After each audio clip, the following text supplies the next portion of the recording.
The internet is a great place to post content like I'm doing now, or just all in all, to share information and to distribute things that you need to share with the world around you. This can be done through social media. This can be done over things like Instagram and Twitter. The internet holds many faces and does not only stick to kind of the casual front-facing view of here's your server, here's what you can do, that's it. That's not what the internet is. The internet's so wide and is so vast that we only see anywhere from 1% to 3% of really what lies beneath those casual servers, those casual intakes, those things like Twitter, those things like Arrowwood vaults even. Just basic websites that are perfectly legal and are fine to have. They're legal, they're okay, anybody can access them. But that makes up such a small quantity of the actual web.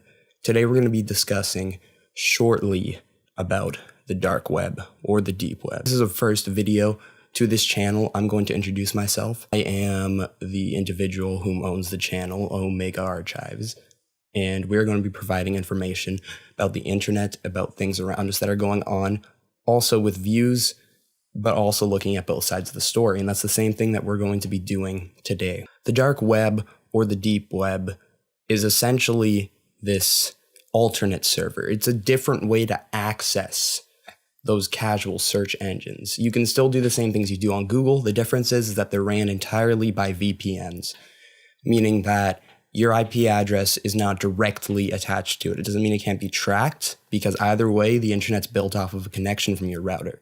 However, this allows your IP to be directly, essentially masked by putting up a fake number. And what this does is this allows for an anonymity. Not complete anonymity, which is sometimes misconstrued to sound like it is, but it really isn't, because again, you still have that connection. You can download VPNs which mask that 3 times over by basically looping it off of 3 different routers all around the world. And these are the VPN routers, and this helps mask you. But with masking and with the capability to hide your activities and to hide what you're doing, this has led to a huge market. This market is not consumed by your common USD, by your common CAD currencies. It is mainly consumed and taken over by something called Bitcoin. It is essentially a circulating currency that goes all over the internet and does not directly trace back to you. Again, whoever purchased it or how you obtained it can still be tracked. I'd like to make this very clear. However, it is a lot harder to track down the person whom owns the Bitcoin or who got the Bitcoin and spent it, because it's always circulating. That Bitcoin will be sent to somebody else after it is spent. It's not like money, or actually it really is like money, where it's thrown everywhere, but there's no serial numbers attached to it.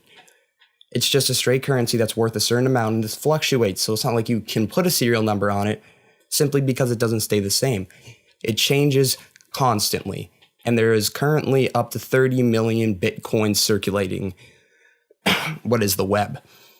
1 Bitcoin currently, just because I want to get my facts straight.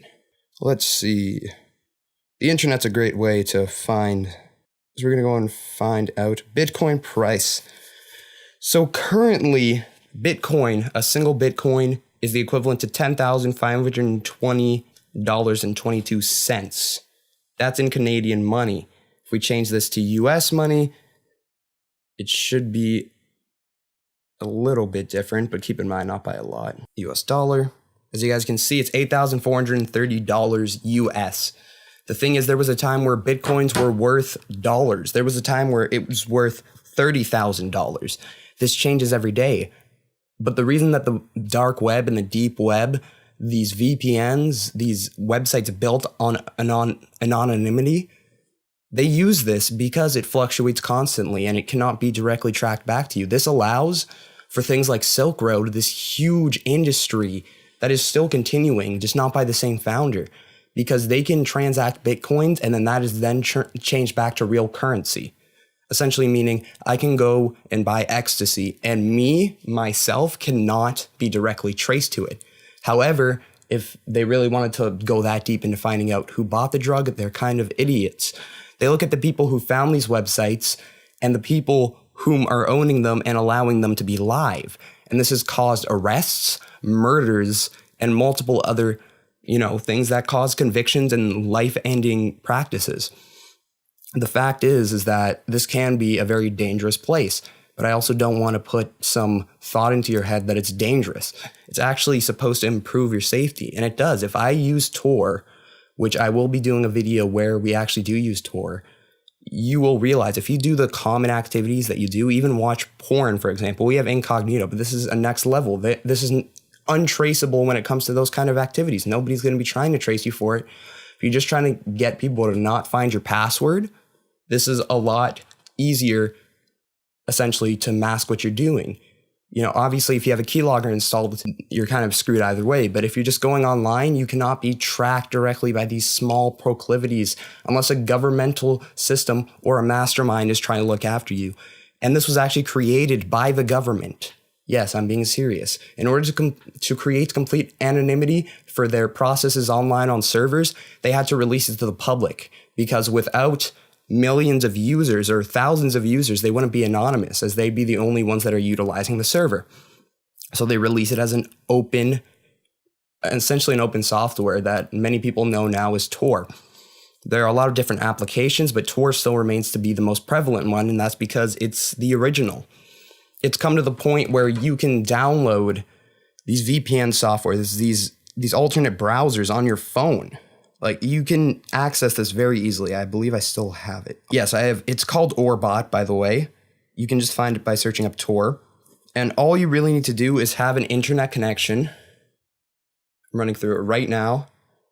And as you can see very clearly, all you have to do is pick your settings, pick automatic VPN mode. Okay. And it's starting. Give it a minute, and there we go. And now I have access to the deep web. And the reason that it's called the deep web is mainly because nobody can stop these servers from starting. Only the government can really try to come in and shut down the URLs. And the thing is, a lot of these run off alternate URLs. You can still use normal URLs, but a lot of websites are made off of .tor websites, so they're not controlled by a huge industry. Anything can really make it on here, which is what leaves the risk for things like pedophilic sites, that leads the risk of things like snuff films being distributed all over the platform. There's a lot of conspiracies behind this, just because you can't prove nor disprove anything that exists upon this platform, purely due to the fact of how anonymous it is and how they can essentially create generated links that change every time that you click. And there are a lot of websites that you can access, things like the Hidden Wiki, which give you links to a lot of these websites and updated links on new opening versions of this website. And a huge part of what Tor is allowing people to do whatever the fuck they want. It started off as a government project to encourage privacy, but really for ulterior motives, and it's turned into this criminal base. And I don't want to make it sound like if you go on Tor, you're going to get robbed or you're going to get murdered or raped. That's not the case.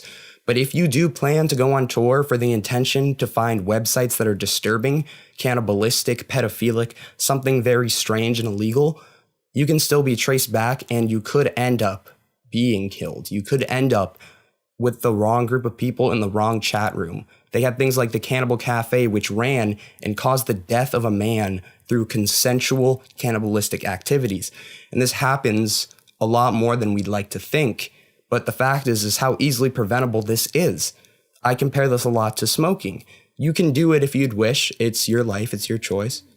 But bad things could happen, and they could happen easily if you decide to go down this road. So thank you guys for watching this Omega Archive, and I'll see you guys another time.